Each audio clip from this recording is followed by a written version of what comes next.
ఈరోజు చాలా మంది ఉన్నారు. ఎవరి బోధనలను బట్టి, ఎవరు చెబుతున్న వర్తమానాలను బట్టి, సందేశాలను బట్టి అంటే ఇక ఎవరండి? మన యొక్క సత్య సంబంధి, దైవసేనుడు, దైవ సేవకుడు. మన తరములో మనము ఆయన యొక్క బోధనలను బట్టి మనము కూడా మరి ఆయన యొక్క బోధనలను బట్టి మనము కూడా యేసు ప్రభు వారిని సంపూర్ణంగా మరి నమ్ముకున్నట్టుకు ఆయన బోధలే కారణమని చెప్పవచ్చు. ప్రతి ఒక్కరిని భగవంతుడు దర్శించాడు, కానీ అందరిలో సంపూర్ణమైన పరిపూర్ణత కొద్దిలో మందిలో కనిపిస్తుంది, అందరిలో కనపడదు. మరి ఎలాగా కనపడుతుంది అంటే వాక్యం అనే ఉతక స్థానము ద్వారాగా భగవంతుణ్ణి దగ్గరకు వచ్చినప్పుడు ఎఫెసీ పత్రిక 5వ అధ్యాయంలో వాక్యం అనే ఉతక స్థానము ద్వారాగా మనము ఆయన దగ్గరికి చేర్చబడతాం. మనలో ఉన్న లోపాలన్నీ కూడా సరిచేయబడతాయి. కానీ ఈ యొక్క వ్యక్తి అంటే యు రెస్పెక్ట్, టేక్ రెస్పెక్ట్, గౌరవం ఇచ్చి పుచ్చుకోవాలి. ఇతన్ని తిట్టాలనే అవసరమత నాకేమీ లేదు, కానీ కొన్ని కోట్ల మంది ప్రజల హృదయాలలో స్థానాన్ని సంపాదించుకున్న శాలిమరాజానని ఈ యొక్క నీచకమైన కుత్తే మాట్లాడుతూ ఉన్నాడు. ఏమని మాట్లాడుతున్నాడు? దైవజనుణ్ణి నోటికొచ్చినట్లుగా మాట్లాడుతున్నాడు, ప్రలోభాలు పలుకుతున్నాడు. ఎవరయ్యా అంటే ఈ మరగొచ్చేవాడు. ఎవరయ్యా అంటే ఈ కరుణాకర సుగుణ. ఈ కరుణాకర సుగుణ అనేవాడు మతాల మధ్య చిచ్చు పెడుతూ ఉన్నాడు. హైందువులలో ఉన్న ఆ యొక్క అజ్ఞానమును సొమ్ముగా సంపాదించుకోవటమే కాకుండా దేవాలయాల పేరిట, దేవతల పేరిట, దేవాలయాల పేరిట వీడు ఏం చేస్తున్నాడంటే మరి మన యొక్క హైందువులు కొద్దో గొప్ప మరి భక్తి అనే యొక్క క్రియ ద్వారాగా వెంటనే నమ్మేస్తారు.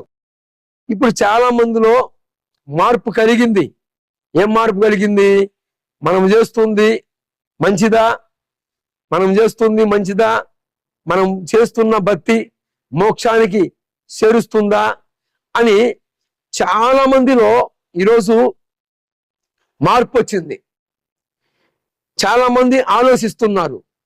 కానీ ఈ యొక్క నపనశేకుడు అంటే నపనశేకుడు అనాలని ఉంది, కానీ నేను అనలేను. ఈ యొక్క స్టూపిట్ మరి ఈవిడు ఈ రాస్కేలు అనాలని ఉంది, కానీ నేను అనలేను. ఎందుకు అంటే వందనాలు. ఎందుకు అంటే ఈ యొక్క నపనశేకుడు వారికంటే తక్కువవాడు. వీడు దైవసేకుడు శాలేమన్నని నోటికొచ్చినట్టు మాట్లాడుతున్నాడు, ప్రలోభాలు పలుకుతూ ఉన్నాడు.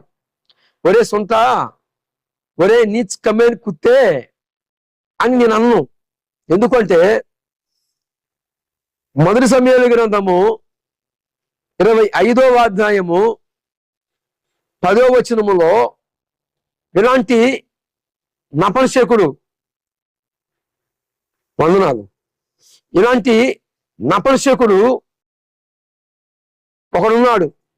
అంటే నపనశేకుడు అంటే చాలా మంది పాపము వారిని కాదు, కానీ ఇక్కడ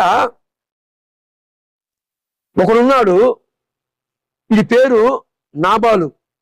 ఈ కరుణాకర సుగుణగాడు, ఈ సొంతగాడు, ఈ యొక్క మరగొజ్జేవాడు ఎలాగా శాలేమన్నని మాట్లాడుతున్నాడో చాలా మంది నా హైందవ సహోదరులు కూడా చూస్తున్నారు. దయచేసి నా భారతదేశ ప్రజలారా, నేను ఒక దైవ సేవకుని గాను, దేవుని సంబంధిగాను ఇలా మాట్లాడటానికి, ఈ రీతిగా రావటానికి కారణం ఏమురాయా అంటే ఇదిగో ఈ మరగొజ్జోడు మా యొక్క ఆత్మీయ తండ్రిని, నాయకుల్ని నోటికొచ్చినట్టుగా మాట్లాడుతున్నాడు. వీడు ఎక్కడో దూరాన ఉండి మాట్లాడుతున్నాడు. వీడు మూతి మీద మీసము పెట్టుకొని ఉంటాడు. వీడికి ఒరిజినల్ కాదు, ఇవి ఒరిజినల్ కాదు. కానీ కనుక దూరాన ఉండి ప్రలోభాలు పలుకుతూ ఉన్నాడు. వారికి నాకు ఇక ఏముంది కదా. అందుకు నేను చెప్పిన మాటలన్నీ కూడా అనాలని ఉంది, కానీ నేను అనలేను. ఎందుకు అనలేను? మరి వారికి నాకు ఎలాగా తేడా ఉంటుంది? నేనంటే ఒక దైవ సేవకుణ్ణి, దేవుని యొక్క పాత్రని గతంలో వీడి తాతయ్యలాగా పిహెచ్డి చేసి వచ్చాను. నేను మాట్లాడతాం మొదలు పెడితే చెవుల్లో నుంచి బ్లడ్ గారిద్ది. అలాంటి డిఫరెంట్ కోణాలు ఉన్నాయి. ఆఖరికి ఈ ఎంటికలు కూడా వదిలిపెట్టేది లేదు గతంలో. అంత వాడుసు నేను వాడతాను.